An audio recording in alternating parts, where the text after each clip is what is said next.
Good morning. भौतिक विज्ञान की क्लास में आपका फिर से स्वागत है। लास्ट लेक्चर में हम ऑप्टिक्स में इंटरफेरेंस पढ़ रहे थे और इंटरफेरेंस में भी हमने पतली फिल्मों से व्यतिकरण है वो घटना पढ़ ली थी। और इस लेक्चर में हम फानाकार फिल्म पढ़ेंगे जो कि व्यतिकरण फिल्मों का एक प्रारूप है, लेकिन थोड़ा सा डिफरेंट है। कैसे डिफरेंट है वो अपन अभी देखते हैं। टॉपिक क्या है हमारे पास? फानाकार फिल्म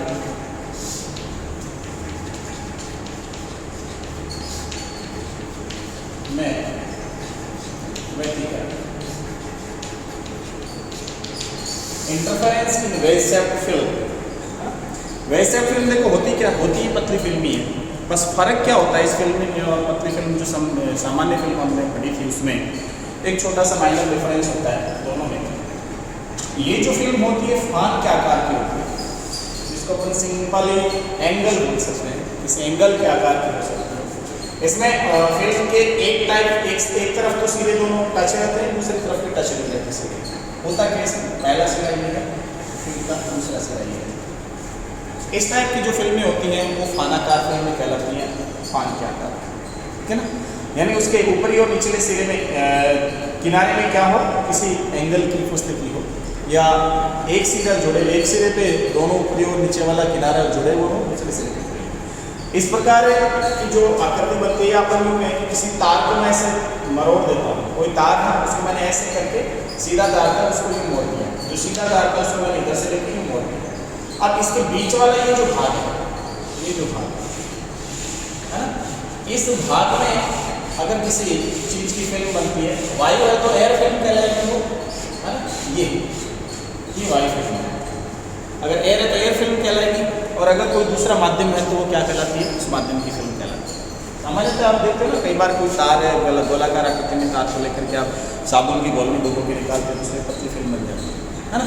वैसे अपन अगर उस तार को वी शेप में मोड़ लिया और वी शेप में मोड़ करके अपन डुबो के निकालें और अगर उसके बीच फिल्म बन जाए तो वो कैसी फिल्म कहलाती है, वेव शेप फिल्म कहलाती है, ठीक है। इस प्रकार की फिल्मों में व्यतिकरण की घटना कैसे होती है उसका अपन इसमें अध्ययन करेंगे इस चैप्टर में, इस लेक्चर में वो अपन देखते हैं कैसे, ठीक है ना। इसके लिए सबसे पहले अपन क्या करते हैं, एक फानाकार फिल्म लेते हैं। ये सपोज मैं इसी फानाकार की फिल्म ले रहा हूँ, ये फानाकार फिल्म, ये फानाकार फिल्म, ठीक है। एक किनारा जुड़ा हुआ है, एक किनारे पे दोनों किनारे एक पॉइंट पे जुड़े हुए हैं, दूसरे पे खुले हैं।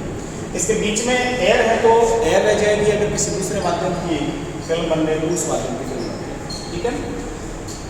यहाँ इसको मैं ओ किनारा कह देता हूँ, ओ पॉइंट कह देता हूँ।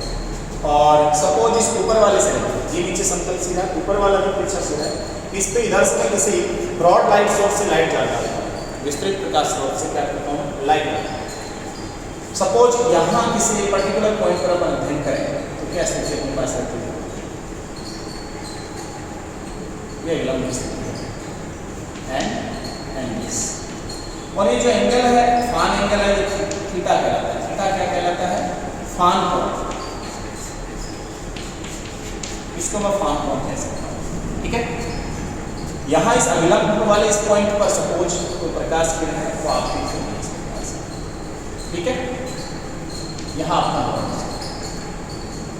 ये वाले प्रकाश किरण एक ऐसे पास इस बी पॉइंट पर वो आपको होती है, आई आपतन कोण।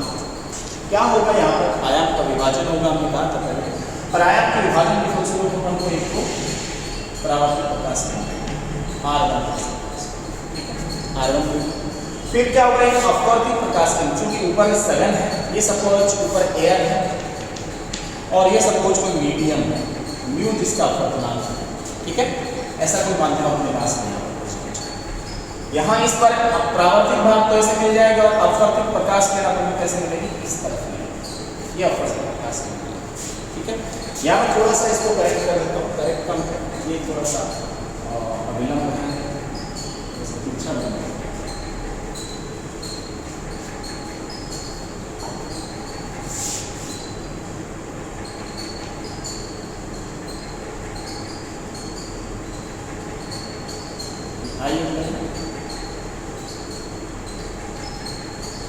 और ये जो एंगल अपने पास है R है, और ये अविलंब के साथ कितना बन रहा है 90 डिग्री। ठीक है, ये अपने पास अपवर्तित प्रकाश किरण रहेगी, इस पॉइंट सी तक आ जाएगा। यहाँ फिर अविलंब वाली स्थिति में तो क्या होगा, इस सतह से फिर से वही घटना, आंशिक अपवर्तन और परावर्तन, तो परावर्तित प्रकाश किरण फिर इस माध्यम में यहाँ आ जाएगी। ठीक है, और अपवर्तित किरण, ठीक है, ये अपवर्तित किरण आपके पास है जो अपन देखते हैं।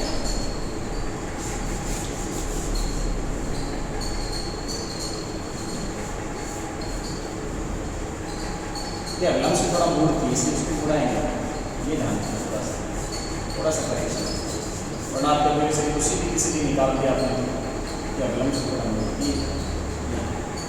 और यहाँ सपोज आपके पास दूसरा अविलंब है N1 N2, यहाँ इसी पॉइंट पर फिर से क्या होता है प्रकाश किरण, और ये इधर परावर्तित प्रकाश किरण। ठीक है, ये यहाँ फिर से D पॉइंट पर पहुंचती है यहाँ से, या B1 पॉइंट आप इसको कह सकते हो, एक ही बात है।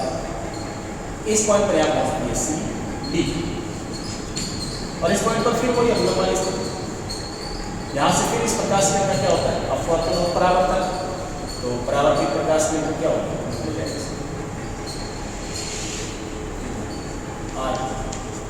और अपवर्तित प्रकाश किरण। ठीक है, परावर्तित प्रकाश किरण या ये जो परावर्तित भाग था यहाँ से, ये यहाँ से तो रिफ्लेक्ट हुआ इस साइड और कुछ अपवर्तित भाग इधर नहीं, ये स्थिति अपने पास है। ठीक है, अब हम कह रहे हैं कि इस प्रकार से अपने पास क्या मिला आपको, ये प्रकाश किरण यहाँ आकर के फिर आपको पारगम्यता भाग देगी और उससे परावर्तित भाग फिर कर देगा आपको परावर्तित भाग। तो इस तरफ R1 R2 R3 ये जो प्रकाश किरणें मिलेंगी ये परावर्तित प्रकाश किरणें कहलाती है। कौन सी कहलाती है, ये परावर्तित भाग कहलाता है, और ये जो इधर वाला भाग होगा वो कौन सा होगा, पारगम्यता भाग। ठीक है, हम इनमें देखते हैं कि ये जो अपने पास प्रकाश किरणें मिल रही हैं इनके आयामों में क्या स्थितियां हैं और इनके आयामों में क्या स्थितियां हैं, वो सेम वही रहेंगी जो पहले हो चुकी है अपने पास पतली फिल्मों में व्यतिकरण से। ठीक है, हमने देखा था कि इनके और इसके जस्ट अगले का आयाम उसमें भी काफी डिफरेंस था, इसलिए इधर जो व्यतिकरण प्रतिरूप को स्पष्ट नहीं मिलता है, बल्कि इधर देखते हैं तो जब लगभग पास से था, बराबर सा था आपके पास आयाम, तो इस स्थिति में परावर्तित जो प्रकाश था उसमें व्यतिकरण प्रतिरूप बहुत स्पष्ट दिखाई पड़ता है। अब हम ये देखते हैं कि ये जो परावर्तित प्रकाश किरण है इनको अगर अपन उधर से देखें तो ये दूर जाकर के किसी लेंस की सहायता से उनको अध्यारोपित करवाते हैं, तो उस स्थिति में अपने पास अध्यारोपण के फलस्वरूप जो व्यतिकरण प्रतिरूप मिलता है उसमें क्या मिलता है क्या नहीं मिलता है वो अपन देखते हैं। उसके लिए सबसे पहले क्या करें, इन दोनों प्रकाश किरणों के बीच पथांतर ज्ञात करें। पथांतर ज्ञात करने के लिए हम क्या कर सकते हैं, ये कोण कितना I है, इससे अविलंब डालो इस पॉइंट से, ये अविलंब डालो। ठीक है, ये सपोज की पॉइंट है। अब एक खास बात आप ध्यान दें, ये थीटा कोण मैंने कर लिया बहुत कम है, ये अत्यल्प है। अगर ये थीटा का अत्यल्प है तो ऐसी स्थिति में ये दोनों बहुत पास से रहेंगे, ऐसी स्थिति में परावर्तित किरणें दोनों के लिए लगभग समानांतर मिलेंगे, और लगभग समानांतर मिलेंगी तो यहाँ के बाद वाली स्थिति तो दोनों की बराबर है, तय किया गया पथ। इससे पहले दोनों में पथांतर है कितना, ये प्रकाश किरण यहाँ B पॉइंट से यहाँ E तक पहुँचती है, इतनी दूरी तय करती है एक्स्ट्रा, इसके आगे दूरी तय रहती है, इसके आगे वाली इधर बराबर है, लेकिन इसको इधर से यहाँ से यहाँ आना पड़ता है। तो इसके द्वारा तय किया गया पथ और ये पथ, इनमें क्या रहता है अंतर रहता है, कोई अपन को क्या रहता है। तो अपने पास क्या रहेगा, इन दोनों में पथांतर रहेगा, तो पथांतर अपने पास क्या रहेगा डेल्टा बराबर, क्या रहेगा डेल्टा बराबर BCD, ये माध्यम में तय की हुई दूरी है। तो अपने पास दूरी कौन सी, म्यू इंटू BCD माइनस कौन सा बता, ये B से E तक, B ये समझो। फिर एक काम और कर लो, यहाँ से मैं एक अविलंब और डालता हूँ, यहाँ डाल, ठीक है, और ये जो एंगल है सपोज ये अविलंब और ये जो पॉइंट है ये R को मैंने यहाँ दर्शा दिया सपोज इधर वाला, और ये जो पॉइंट है ये F, कौन सा पॉइंट है F पॉइंट। एक चीज ध्यान दो, ये R है, ये एंगल कितना है R है, ये अविलंब के साथ ऊपर वाले सरफेस 90 बनाएंगे तो अंदर वाला कितना हो जाएगा 90 माइनस R, 90 माइनस R, तो ये एंगल कितना हो गया सिमिलरली ये आई है एंगल, टोटल 90 है, तो ये बचा हुआ भाग कितना हो गया 90 माइनस आई, और ये 90 है तो ये भाग कितना होगा आई, ये एंगल आएगा। समझ? अब देखो क्या स्थिति रहती है। अब मैं एक चीज और करता हूं, इसको थोड़ा सिंपल बनाऊं, तो इसको मैं क्या लिखूं, mu BC plus CD minus BE, क्योंकि BE एयर में तय की है इसलिए ऐसा लिखा है। फिर मैं कह रहा हूं डेल्टा तो था इन ट्राइंगल कौन सा, देखो BED एंड ट्राइंगल कौन सा BFD। इसमें म्यू क्या होगा, स्नेल के नियम से, फ्रॉम स्नेल्स लॉ, म्यू बराबर कितना sine I upon sine R. इसमें देखो साइन आई कितना रहेगा, साइन आई लंब बटा कर्ण, तो लंब कितना BE बटा BD, और इसमें साइन आर कितना रहेगा, लंब कितना BF बटा BB, ये कैंसिल हो BE बटा BF। ये BE कितना आ गया यहां से, म्यू इंटू BF, ठीक है, म्यू इंटू BF। अब मैं ये काम करता हूं, ये जो पूरा समीकरण नंबर 2 इसको मैं यहां पुट कर सकता हूं, तो समीकरण 1 से डेल्टा कितना हुआ, mu BC plus CD minus mu BF। अब देखो म्यू कॉमन ले सकता हूं, म्यू क्या ले सकता हूं कॉमन, माइनस BF। अब देखो BC माइनस BF, BC यहां तक, इसमें से BF घटाना अपन, तो क्या बचा FC, तो डेल्टा कितना बचा म्यू FC प्लस CD। अब FC और CD चाहिए, उसके लिए छोटी सी बात और देखते हैं, क्या देखते हैं ये जो अपने पास है इसमें मैं यहां से ये जो D बिंदु है ना, D से का विलंब डालता हूं,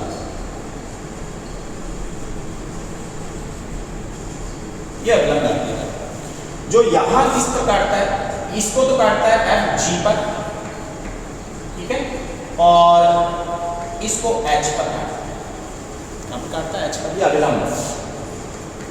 अब देखो एक चीज और देखो, ये कोण कितना R, ठीक है, और ये 90, तो 90 प्लस R हो गया, ये थीटा है, तो ये दोनों कोण कितने हैं, थीटा प्लस 90 प्लस R, और ये जो बाहर का एंगल है पूरा का पूरा, ये पूरा एंगल, ये कितना होगा, सिंस अपने पास एंगल कौन सा, ये पूरा BCG, ये बाहर वाला एंगल है जो त्रिभुज के अंतराभिमुख कोण इसके और इसके योग के बराबर होता है, कितना 90 प्लस थीटा प्लस R, ठीक है। इसमें से एक चीज देखो, ये एंगल यहां से,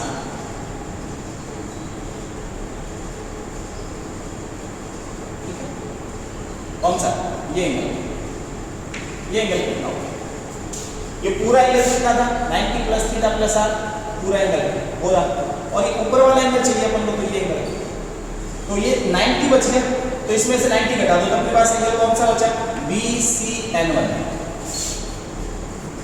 BCN1, ये एंगल कितना हुआ, इस BCG में से ये 90 घटा दो, ठीक है, तो एंगल BCG माइनस 90, तो कितना हो गया एंगल BCN1, वो कितना हो गया थीटा प्लस R, ये एंगल थीटा प्लस R हो गया, तो इधर वाला भी कितना हो गया थीटा प्लस R। अब आप जानते हो कि ये एंगल थीटा प्लस R है, तो उसके जस्ट सामने वाला एंगल शीर्षाभिमुख कोण वो भी कितना हुआ थीटा प्लस R। अब ये और ये दोनों पैरेलल है, तो ये कितना होगा थीटा प्लस, ठीक है, स्थिति बन गई, ये थीटा प्लस R। ऐसे सिमिलर अपने पास क्या स्थिति बनेगी, एक और बनेगी, ये कितना एंगल बना थीटा प्लस आर, ये इसके बीच, तो ये और ये जेड आकृति में बने हुए एंगल है, तो ये थीटा प्लस आर है, तो ये कितना हुआ थीटा प्लस आर। अब अपने पास ट्राइंगल देखो, इसमें देखो क्या दिख रहा है, B C N one theta plus R है, और यहाँ एक चीज और आ गई अपने पास, क्या आ गई, ये दोनों एंगल क्या हो गए थीटा प्लस आर, यानी C D H in triangle, C D H, C D H में एंगल कौन सा, C D H, angle C D H बराबर एंगल कौन सा, सी एच बी, ये कितना है एंगल थीटा प्लस, अगर ये है चूंकि देन अगर दो एंगल आधार के बराबर होते हैं तो उनके सामने वाली भुजाएं क्या होंगी, बराबर, तो सी एच बराबर C D, then C H बराबर सी, ठीक है, ये सी एच। अब ये मान कितना आएगा सी एच का, वो अपन को देखना है, ठीक है। अब सी एच किसके बराबर, सी डी के बराबर, अगर ऐसा है तो मैं सी डी की जगह क्या रख दूं, सी एच रख दूं, देन फ्रॉम इक्वेशन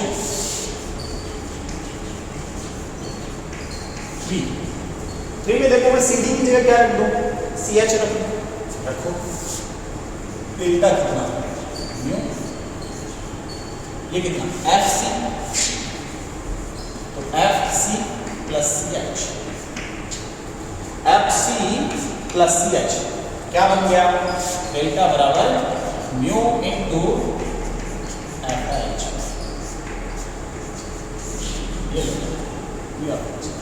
अब यहां ये जो मोटाई है बी से लेकर के यहां तक की, ये टी है सब कुछ, ये मोटाई कितनी है, टी है। अब ये भुजाएं बराबर है, तो ये मिड का पॉइंट हो गया, ये मिड का, तो ये वाली भुजाएं ये पूरी यहां से यहां तक कितनी, टी, तो ये डिस्टेंस भी कितनी, टी, तो इसका मतलब इसमें इन ट्राइंगल एक खास बात और, इसी ट्राइंगल में देखो ये डी एच कितना है, 2d, ये हमने मान ली थी लेट, फिल्म की मोटाई यहाँ पर कितनी है, टी, ये हमने मान लिया, तो कितना हुआ ये टी, ऊपर वाली भुजा टी और ये भुजा टी, 2t हो गई, ये डी एच यहाँ से यहाँ तक 2t। अब एक ट्राइंगल दूसरा देखो, in triangle D F H, ठीक है, एफ एच है ना, D F H, D F H में देखो ये थीटा प्लस आर आपको पता है, ये डिस्टेंस चाहिए, ये पता है 2t, तो ये थीटा प्लस आर के लिए आधार हो गया, नहीं कारण हो गया, तो कोस थीटा प्लस आर, कितना कोस थीटा आधार बटे कारण, आधार कितना F H upon D H,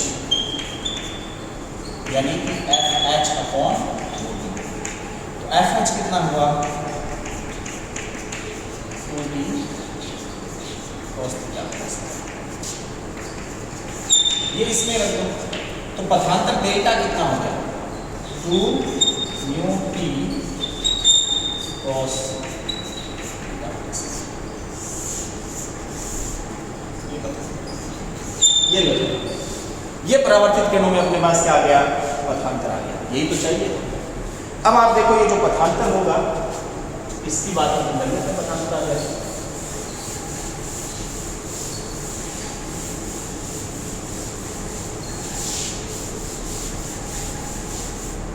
क्या बात है इसके बारे में, एक छोटी सी बात और करें, इस सरलता के लिए हम ये माने कि ये जो एंगल आई है इस पर आपतन नहीं हो रहा, क्योंकि ऑलरेडी मानाकार फिल्म है, हम ये चाहते हैं कि ये जो आपतन हो रहा है प्रकाश किरण का, आपतित प्रकाश किरण, ये 90 डिग्री पर ही है, अभिलंब बता, तो अभिलंब आपतन की स्थिति में क्या होगा,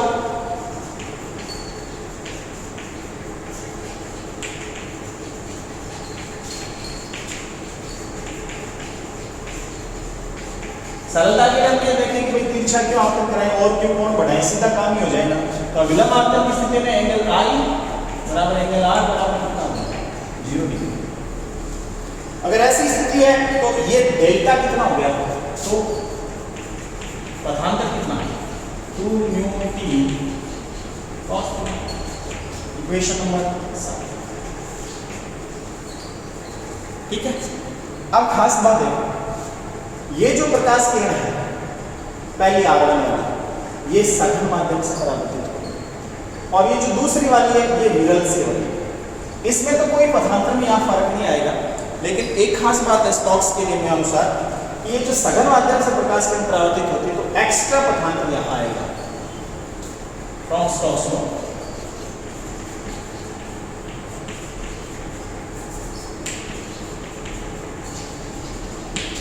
एक्स्ट्रा पथांतर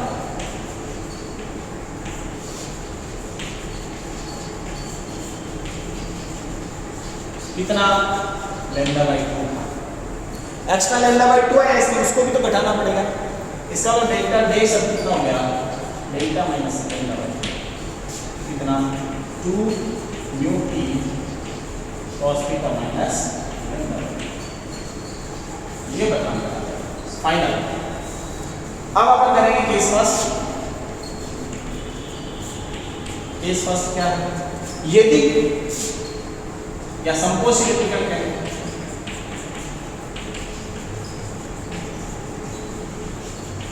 संकोच इलेक्ट्रिकल के लिए डेल्टा डे से होना चाहिए,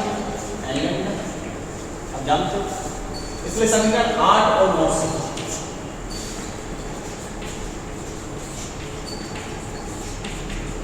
क्या आ जाएगा 2 μt cos थीटा बराबर n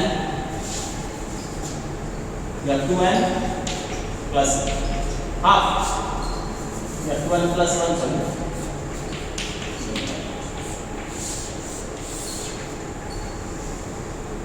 ठीक। ये स्थिति अपने पास है, n बराबर 0 से स्टार्ट हो जाएगा, कोई दिक्कत नहीं। ये वाली अपने पास स्थिति आ गई। इस स्थिति में फ्रिंजें कैसे बनेगी, संकोच इलेक्ट्रिकल की घटना के फलस्वरूप फ्रिंजें कैसे बनेंगी,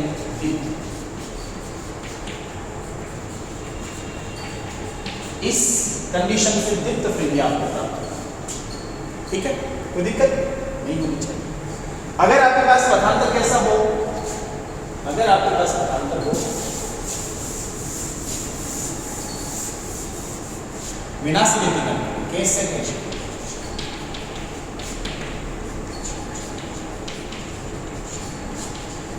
अगर घटना विनाशी इलेक्ट्रिकल की घटे, वो कब घटेगी, जब डेल्टा का मान 2n प्लस 1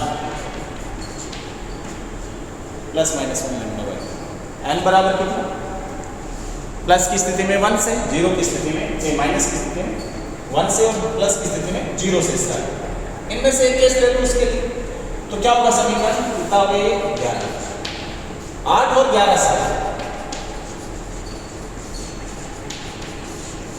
8 और 11 से क्या आ गया, डेल्टा डे क्या बचेगा 2 μt cos थीटा n, ये बात।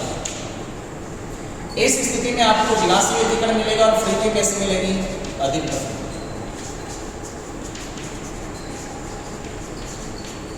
अधिकतम फ्रिंजें आपको क्या होंगी प्राप्त, ठीक है। तो ये जो फानाकार फिल्म बनती है, इस फानाकार फिल्म में ये टी की मोटाई देखो घटती जाती है, इस पॉइंट पर आते आते 0 हो जाता है, इस पॉइंट पर 0, तो इस पॉइंट पर 0, डेल्टा कितना या मोटाई सॉरी Tn कितनी 0, तो Tn 0 कर दो, इसमें T0 किया, T0 करते कितना है λ/2, तो λ/2 वाली कंडीशन, ठीक है। नेक्स्ट अपने पास क्या स्थिति रहेगी, अपने पास एक चीज और देखो, आप ये जानते हो कि λ/2 वाली स्थिति में देखो क्या होता है, डेल्टा डे पथांतर जब λ/2 या इसका गुणज हो, विषम गुणज, तो अपने पास विनाशी इलेक्ट्रिकल फील्ड बना, इसलिए अपन ये कहते हैं कि अगर डेल्टा डे अपने पास यहाँ देखो T0 कर चाहिए, इस पॉइंट पर, इस पॉइंट पर फानाकार फिल्म का जो एज है, इस पॉइंट पर किनारे पर डेल्टा कितना रहे बचेगा, डेल्टा डे λ/2 बचेगा, तो इसका मतलब डेल्टा डे λ/2 विनाशी इलेक्ट्रिकल, तो ये पॉइंट हमेशा क्या मिलेगा, ये पॉइंट अधिक क्या मिलेगा, सेंटर पॉइंट इसका अधिकतम मिलेगा। उसके बाद क्या होता है, टी बढ़ती जाती है, लगातार बढ़ती जाती है, तो कभी ये सब संतुष्ट होती है, कभी वो संतुष्ट होती है, फिर ये संतुष्ट, फिर ये संतुष्ट होती जाती है। तो ऐसी स्थिति में अपने पास क्या होता है कि यहाँ जो फ्रिंजें बनती जाती है, दीप्त दीप्त दीप्त दीप्त दीप्त दीप्त, एकांतर करने लगती है। इस प्रकार से खानागार फिल्म में आप क्या कर सकते हो, व्यतिकरण प्रतिरूप प्रदर्शित कर सकते हो। धन्यवाद।